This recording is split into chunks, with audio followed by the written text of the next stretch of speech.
Okay, good afternoon everyone. Welcome to final session. So my talk will be different from the main theme of today's conference. Although this morning we heard something about the education development in Thailand and some kind of changes in pupils' perspective, including what you say, how universities should respond or should adapt to changes. So we are in the quickly changing society nowadays. And also we heard something with the keynote speaker this morning. He also talked about some kind of the need for us to change or to see the demand and supply somehow. And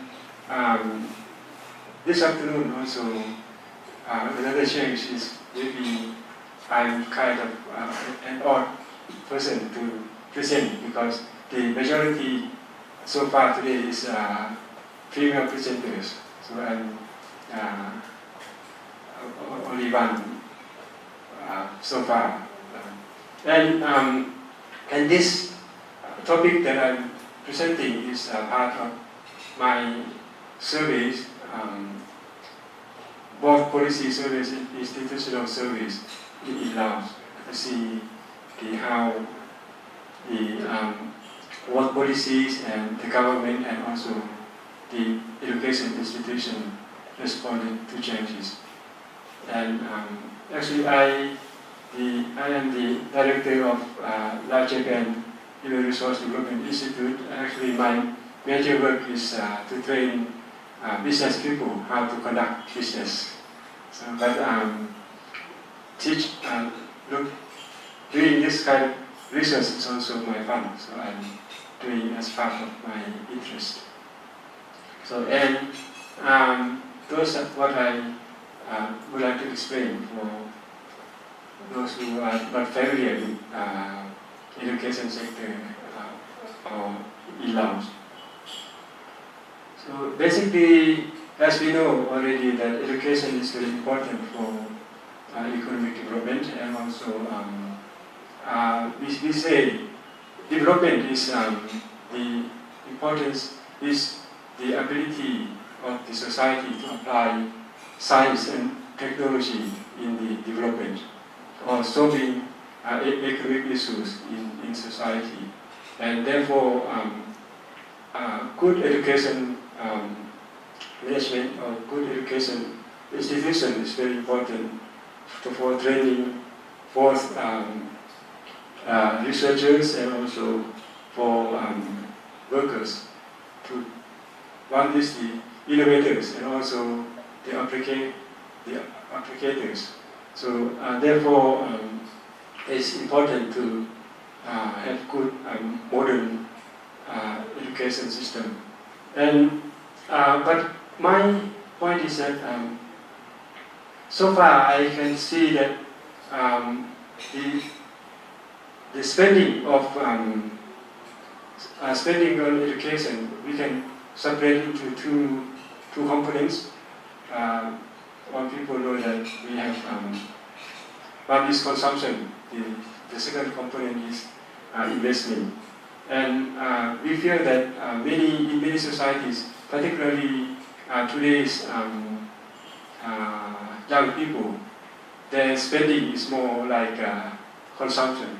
So they want to study something that what they like, but they don't worry about after study what they will get. So that's why I say more the function of expenditure or consumption part of spending on education is more prevalent compared with investment function. So that's my point. Particularly in the early stage of development, where the development is still related to resource exploitation. For example, in Laos. And here, rapidly growing, but as I said, so far the supply of human resources is not corresponding to the demand. At the moment, increase of investment, particularly foreign investors, foreign investment, and also increases in SME demand for vocational skills, technical and vocational skills increasing very rapidly. But on the other hand, the people preference for study is different. This morning I heard that also in Thailand, the supply of technical skills is opposite to what it should be. 70-30, that's what I heard, but it looks maybe the same. Probably we provide more, around 80% of social science skills compared with more technical skills. So this is also another situation in Laos, and therefore we have the quite big mismatch between supply and demand of the labor. And so, but we have some sign now of the government also make some correction, and also some institution where I make some surveys, interviews, they make some response. This part also, this just to show some what policy in the education development policy of the government. So basically to provide good skills, and also the requirements, particularly continuous learning and also consistency between demand and supply is what is the main points there. Just to show you some, this part particularly coming here. Now, because when people come to Tibet Technical Vocational Education and Training Institution, although the Tibet also emphasize the continuous learning, but very rare opportunity for people who go to Tibet to go to higher education, because the requirements for people who normally who go to Tibet institution, they just complete the lower secondary education. Therefore, but the requirements to go to university, for example, they have to complete this upper secondary education. Therefore, people who enter Tibet institution after lower education have no chance to further learning. Therefore, when people say lifelong learning, people always think about more studies, more education, more degrees. So, whereas although the emphasis of lifelong learning is learning everywhere, so everywhere, every place. So people learn and apply and acquire new skills, that kind of thing. But the image of society is that lifelong learning is to study higher. Therefore, people do not like to school to this place, although the demand for Tibetan skills is increasing. So I would like to, so this is what I said, the requirements for Tibet lifelong learning. This is also a very, somehow contradict with our system now. Our Ministry of Education and Sports is now trying to make the educational framework where Tibet people, graduates, can go on higher education. Even they can complete PhD after, maybe Thailand, they can go on if they prefer.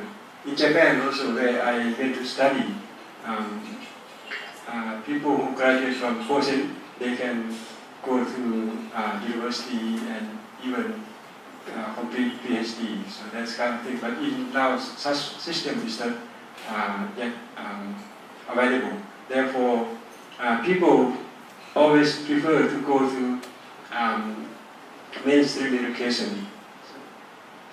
So I'd like to just to give you some statistics.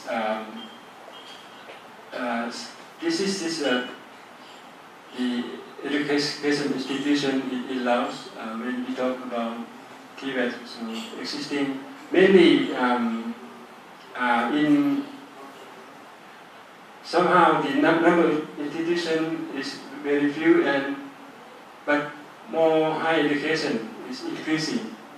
This is maybe compared to other countries in our region, perhaps it's a very small number, but we have only around 7 million people in Laos, and therefore this number of higher education institutions is too big compared with what should be available. And particularly the private institution is so large. So this is also the some statistics to show us that some imbalance. And you can see here around 2010, 2011, the number is very big in university, but because of that year, exactly the year that our Ministry of Education declared some kind of policy, it's very bold policy, just the our former Minister of Education just say too many bachelor degree study, master degree study, so many private institutions has to stop, has to cancel the bachelor degree. And also our university, National University of Laos, also had to reduce the number of students. Around 2010, number of students in our university around 40,000, but at the moment is around 21,000, so just half. So that's a big impact of the policy change from here. Therefore, at the moment, we still have around 23,000 university students, and the number of Tibet is very low, where the increase of demand is very big for this. As I said now, particularly there are shifts of the investment from Thailand, particularly from Thailand, I think many companies, they move some part of production to Laos. Therefore, the demand for Tibet skills is increasing. But we are not responding to such demand. So this is the summary of what is going on in Laos. The professional education expanded rapidly, but it's not consistent with the demand. Too much mainstream, but too little Tibet. So this is the situation. And also the discipline, also as I said, we should provide more more natural science or more technical skills to the society, but we are providing much more social science. And this is what I already said, 2011, the government just say those who do not meet standard quality have to postpone or withhold their programs. Therefore, it's declined quite rapidly. And also, our government now is trying to promote the industry education institution partnerships, and which we can see some response now, including National University of Laos also making some efforts to making good linkage with the private sector.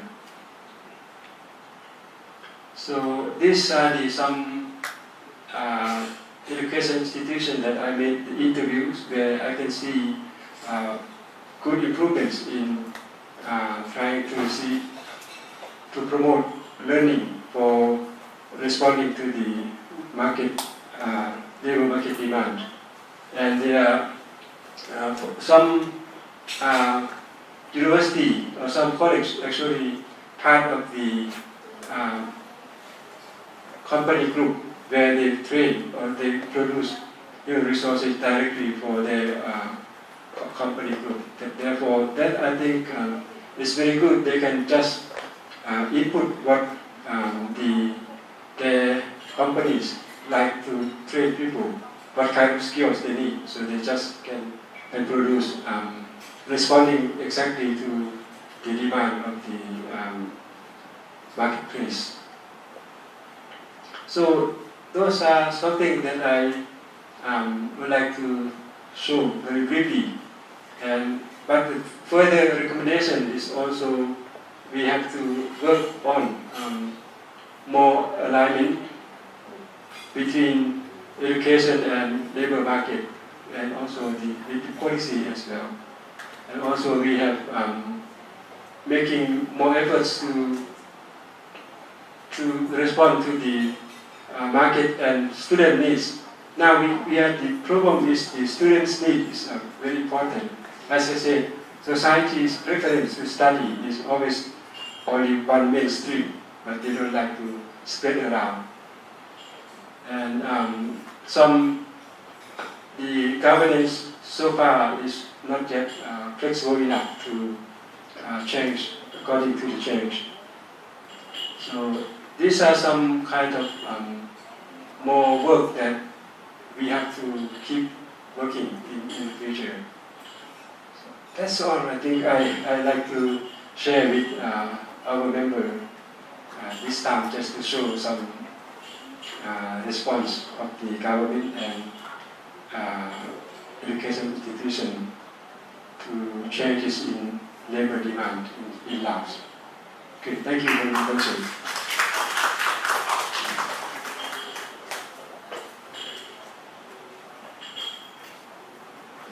Thank you for that informative presentation. It was amazing. Our next presentation is going to be by Claudia Zacharias from the University of Evora. She is going to be talking about mapping an integrated model of competence of the University of Evora. I hope you enjoy.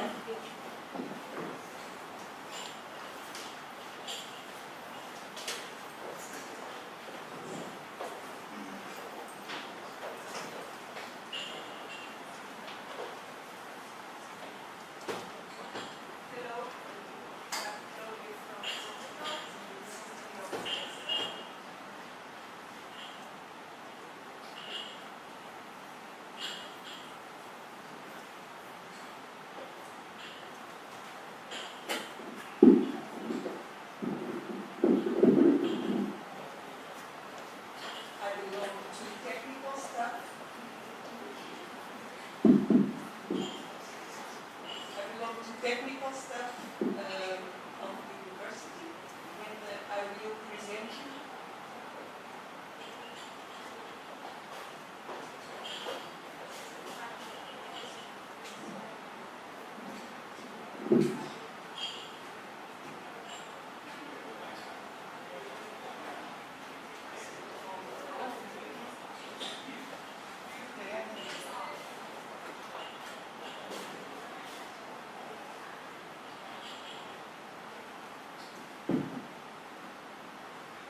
Let's try again.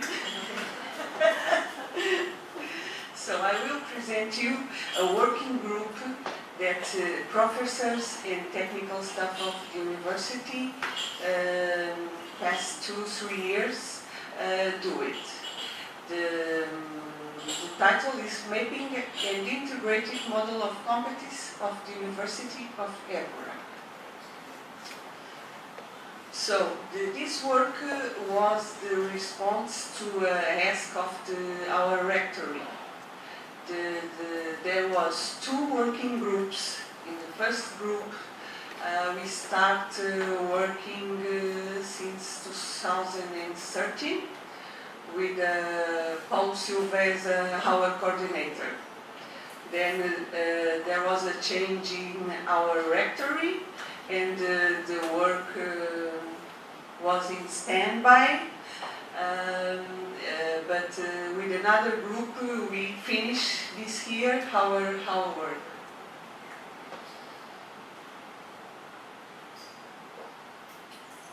Knowledge refers to the competencies that encompass a more technical content, as know-how, acquired formally or informally, and are complemented by attitudes, known as know-how to be.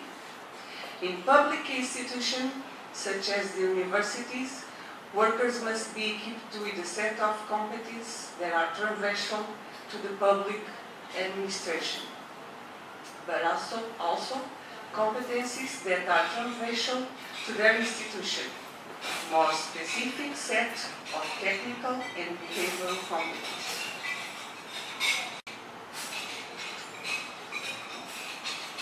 At the request of the Rectory of the University, a competence model was prepared for this institution through working groups composed by professors and technical staff. This work encompasses exclusively technical structure and support staff. The operating core teaching staff and the strategic habits as rectory was left outside. Here we present the technical and support staff of the university. We are 26 managers, technical staff graduate 111, support staff as administrative people 129, operational staff 95, and a special career informatics 24. In our work we performed in 6 steps. The first, characterization of university. The second, unit service characterization. The third stage, in the identification of technical and behavioral competence with managers. Fourth stage, identification of technical and behavioral competencies of our workers. In stage 5, integration and harmonization of the information. And finally, an integrated model of competencies. In stage 1, we collect and analyze all documents in the university. We mapping all the units and service with technical staff. In stage 2, we used the focus group with the managers. In a few sessions, we analyzed the documentation and collect the information. And the managers were asked not to limit themselves to what was mentioned in the regulations, but to seek a more comprehensive and real analysis. In stage 3, identification of technical and behavioral competencies. The collection of data covered the following units of service in the university, in totally 21 services.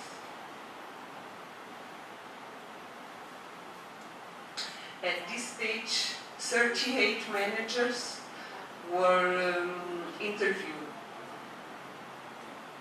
6 directors, 14 head of the division, and 18 coordinators. In stage 4, the identification of technical and behavioral competencies with workers. Given the large number of participants, it was decided to use paper surveys. To this paper surveys, we use the integrated public service performance evaluation system with a large number of competencies. In stage 5, the integration and anonymization of information. All the information gathered in the previous stage was integrated into datasheets previously filed. The language used by the various interlocutors was harmonized. We do a total of 36 files produced. The next slide, I will show you the file of my division, Human Research Division. All files have the regulation, the formal regulation, the mission that we do in a focus group, the unit assignments,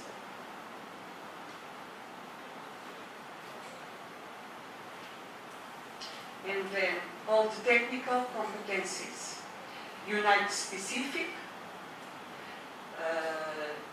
with the technical staff, support staff, and administrative and operational.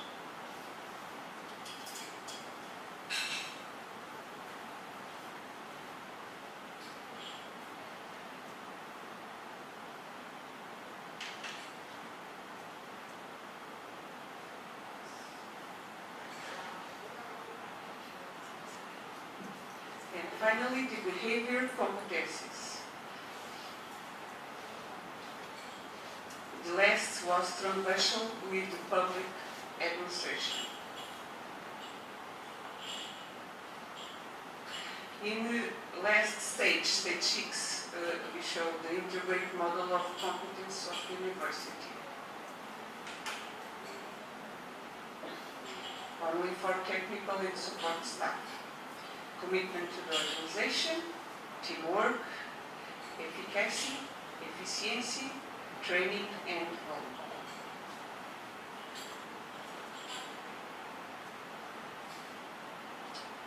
The levels of competence can be used to facilitate human research activities directly to specific functions and to maximize the use of these human researchers. The purpose of this study was to adapt to the reality of the university. On the other hand, transversal competencies to the University of Hr4 by professional career. Finally, a third level of more generic competence for workers of the public administration was created. These are the 3 levels of the competence.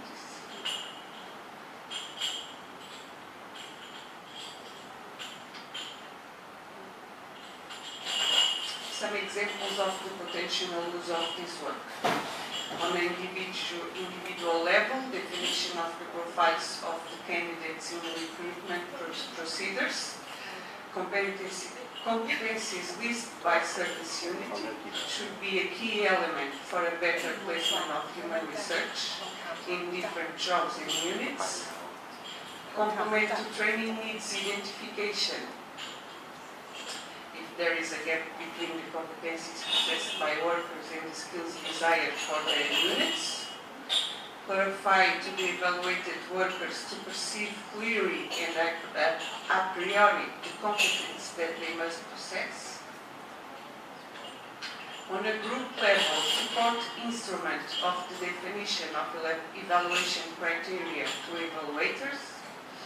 On an organizational level, to deliver to all workers a complete picture of the institution's image, based not only in strategic official documents, but also shaped by the workers' perceptions from their point of view.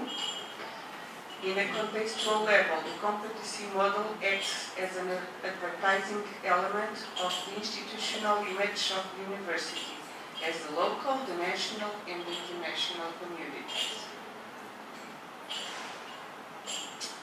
Our conclusions were: an integrated model of competence allows better management of human research. A focus on competencies, not in functions, allows for greater flexibility in the face of organizational change. The identification of competence and the model based on them when aligned with the strategic mission and the values of the institution have an applicability ranging from the most individual level to the contextual level, through the group and organization level. Take.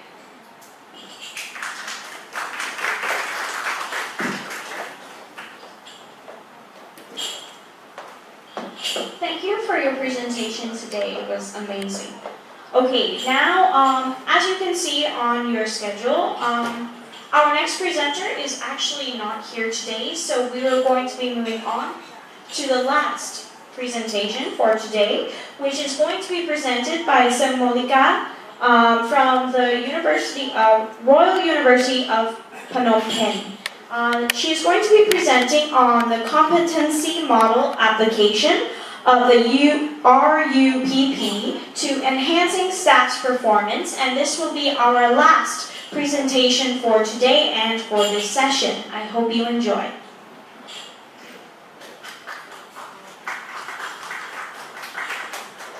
Hello, ladies and gentlemen, Professor. Today I'm gonna present the competency models that I developed to work with the HRM at my university in the purpose of enhance the staff performance. And the presentation today will be start with the background and then the literature review related to the competency model, and then implementation, and go to the conclusion. And I also have future works. It's not finished now, and I hope I will produce more results in the next conference of the project. And this is the currently model for evaluate the performance of the staff at our university. We call it the cycle of PMS, is Performance Management System Implementation. And the same figure, zoom in this one, is that from the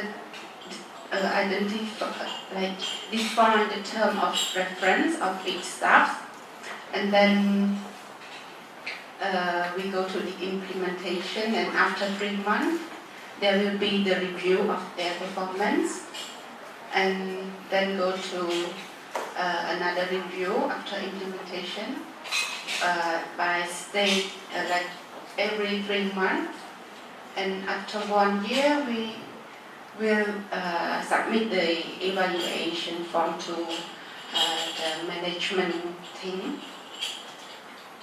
And this is how we define the performance of each staff.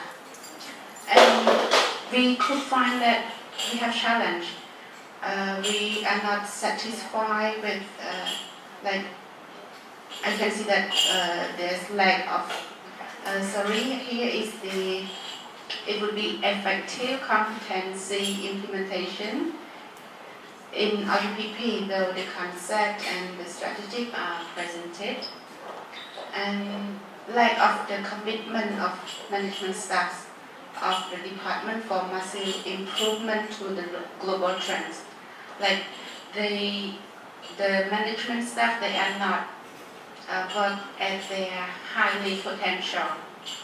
So this challenge, I'm trying to find what are the indicators of help the management to work on their fully potential. And this is I want to like the start of the concept of competence is I learned in the training workshop in Laos I forgot, it's January, yes, January this year. There's a training workshop, the topic is about the competence and competency model, presented and teach by Professor Paulo. And another error, sorry. And I have learned that the competence is considered as human capital that can be translated to a certain level of the performance. But the qualification, there's some definition from other authors. The qualification, the first definition is an attribute of an individual. The second definition, the qualification is focusing on job requirement.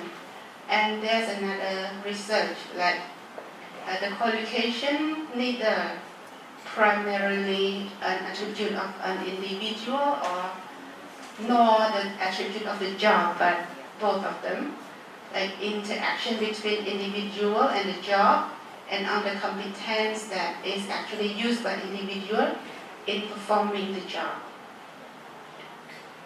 And the competency, it's not focused on what, but focused on how. So we have our goals, and with the competency, then we could have high performance. And here, how is the question, how, and adapt to our context, in Cambodia, in Royal University of Phnom Penh, what are the indicators? So I was introduced with the psychological contract. The simple meaning is how to make their psychology, they have the contract, the agreement signed on their work, but not their psychology, not psychological contract. So I found it very interesting, if their mind, their psychological contract to their work. So it will be more the management staff will do their high performance. And I keep doing research and not yet come with the final result yet, but find something interesting.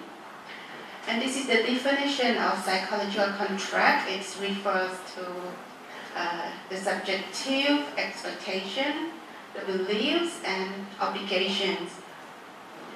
And the psychological contract will cover on job security, career prospects, training and development, perceived fairness of pay and benefits, manager support, employers' reputation and impacts on the society. And to the state of implementation,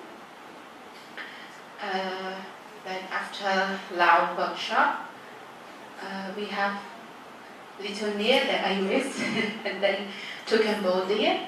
Professor Paulo take his time to work with our university, and he visit the personnel office. This is the core staff, the personnel office, but they also do the HRM because we do not have the department or office of HR yet. So the personnel office try to initiate, and we will start or open the unit of HR very soon. And here is the model that I developed. So it's that the premise here, I would like to represent of the psychology contract, because the contract, the staff, they have to believe, and the top manager, they have to promise that they will satisfy what after they do their job, they will be guaranteed that they will be satisfied. And then with the promotion procedure, we go to the analyze stage, and if it is passed, the staff will got the reward, and if it failed, so the staff have to apply for the promotion again. So, but it's not the only impact to enhance their performance. There's also other two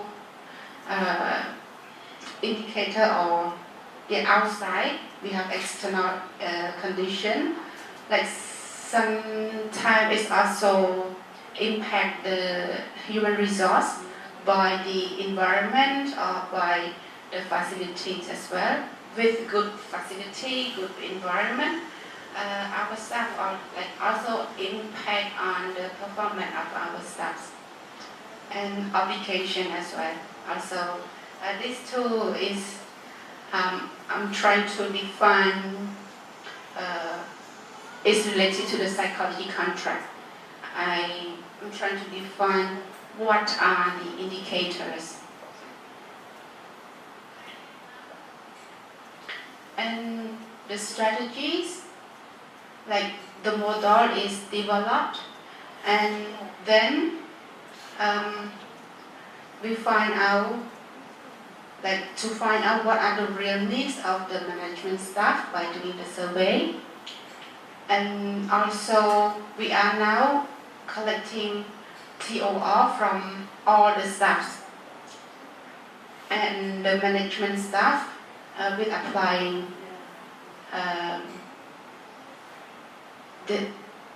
there's a little error again, sorry. I'm applying the psychology contract with the survey.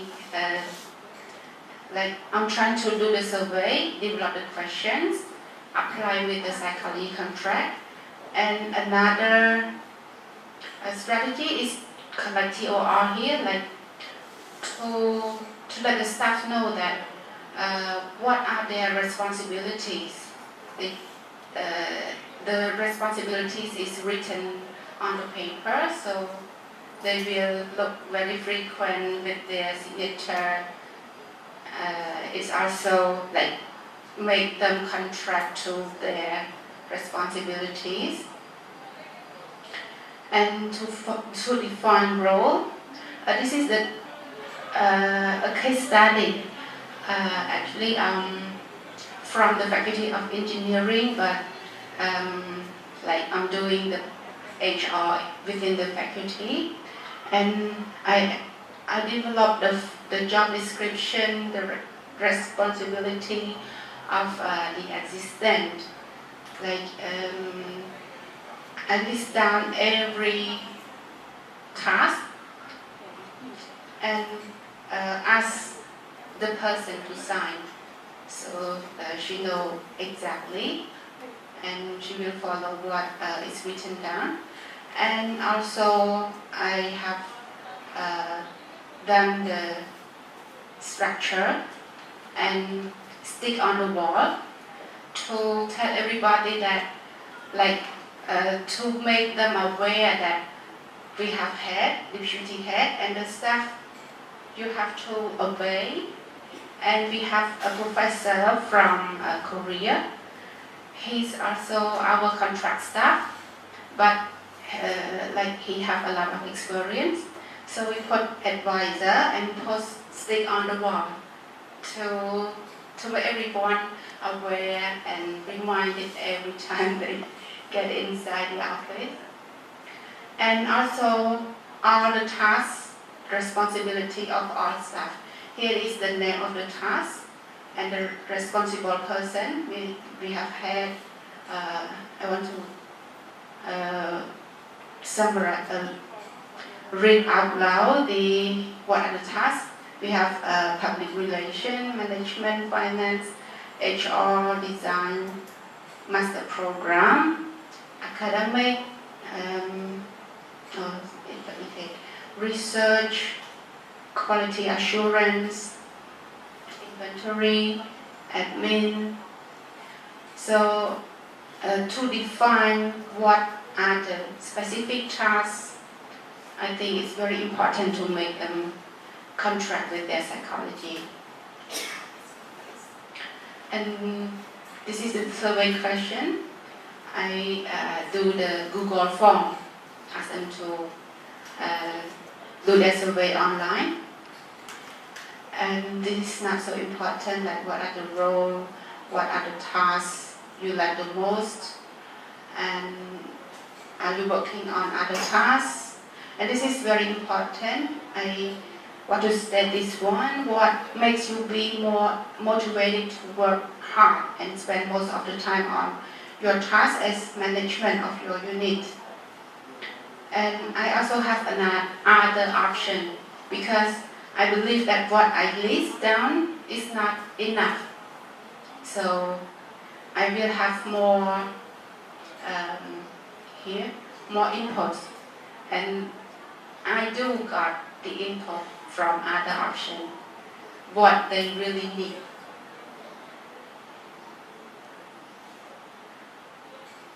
And the effect, it is the result I got from the survey. This is the first question, like 100%, they love their job, but they work hard on the other tasks, 80% of them. So I think there's a challenge here. We have to solve it.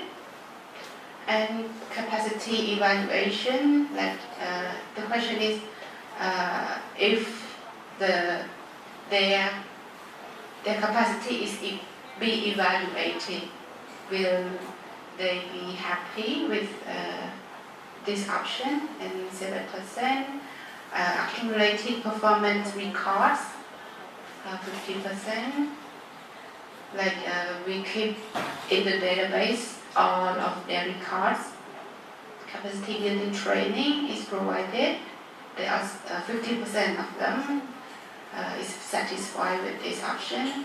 Financial guarantee, since everyone not at 7%. Safety and security with the providing insurance. Promotion, there are a lot of positive response here, 90%. Participation to the conference meeting, also high. And this is the other option I have, like from the dean.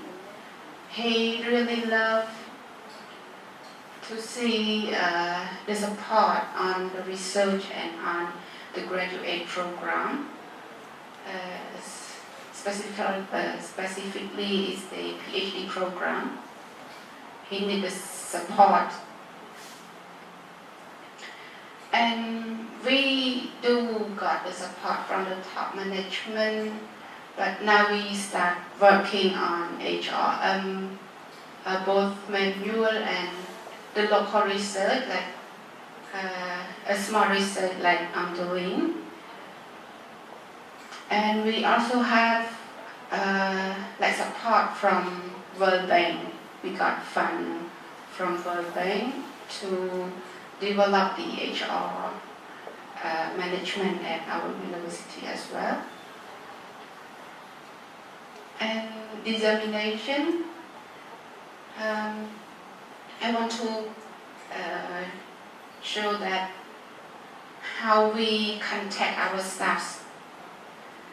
We have many ways, like for the urgent, we use one-to-one communication. We use mobile phone, very quick and effective. And currently, after urgent, we also use, it is very effective, fast one-to-many communication link. We use Telegram. We have a group of university, all the lecturers, We have group of management, we have group of science, we have group of work and project. We have many groups, like they love to use Telegram and very effective. The information is very fast. And then Facebook. Facebook is also another channel that effective after Telegram. Third, email.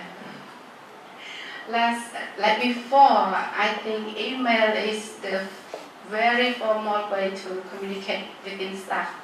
But in reality, in practice, Telegram is very effective. And website is to show the information, to publish the information. And conclusion and future work. I would like to present future work first. More work on evaluation based on model, like I stated at the beginning. I would like to work on the model that I propose and hope that I got more results for the conference and keep finding more attributes. In conclusion, we found out that the performance of staff are mainly related to satisfaction in terms of financial guarantee, insurance, promotion, and political plus financial support on research. Like I can say the science, our staff in science, engineering, they are starving for doing research and got the result. But like lack of financial and if lack of we have very we have ceiling not fully support with the financial or political sometimes, and we do need all the support to make it work. And generate policy in response to the above mentioned, after we found out, we have to have policy, what to do. And I also have our vice rector in charge of HR and RUPP, he would like to add more conclusion. Thank you very much.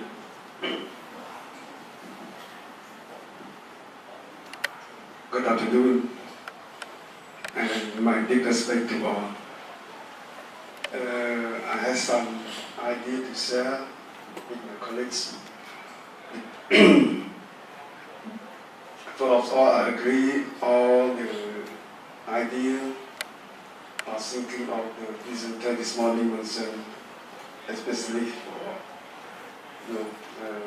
his presentation this morning about the working together, working happily, something like that. This is very important. Working together is very important. Depending on my experience, work for the ministry of education to the sport for about 60 years. For a long time. Before my coming to be the vice president of the University of Philippines, I was the deputy director of personnel management, director of the administration department, and cabinet director of the Ministry of Education for a long time. And nowadays, after the general election in Cambodia, now we are being at the sixth mandate of the new government. The royal government of Cambodia strongly determined that the reform, about the reform, all sectors, especially the sector of education, including the subsector of higher education. So, why we reform? Because nowadays, if we don't reform our education sector, will be done. Very important to reform today. But we reformed more than a long time ago. But now, we made strongly to do it. For what? For responding to the IDP, Industrial Development Policy. Industrial Development Policy 4.0. Very important. Very important. So,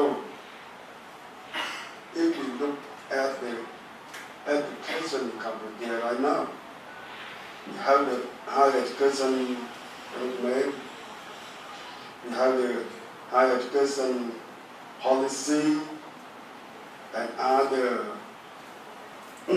law involving regulation or principle involving the promoting of higher education in Cambodia,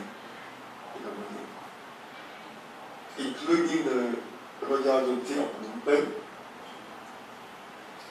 3 years ago, about 3 or 4 years ago, we informed very seriously about the finance management. Now we okay. Now we successfully. So from now, we will reform the personnel management. It means HR management or HR development. It is the second step for us. And finally, we will reform the curriculum. For what? For demand the economy, demand the free market. I think all the world, in the world, all the universities have similar challenge. Some challenges are our curriculum not respond to the free market. And sometimes the same challenges, but nobody talk about it. The money is very important. No money, nothing to do. No money, nothing to do. So, when we talk the education, I agree with him this morning. When we talk the education, we must talk about the investment. Education investment spend a lot of money, from the baby until the kindergarten, primary, lower secondary, upper secondary, and university. So for a long time, about 20 years, we had the money, spent a lot of money. So when we talk about the education, we talk about the investment. When we talk about investment, we talk about the budget. When we talk about budget, we must talk about the government policy. Government policy on the budget. This is very important. Public university or private university under control of the government.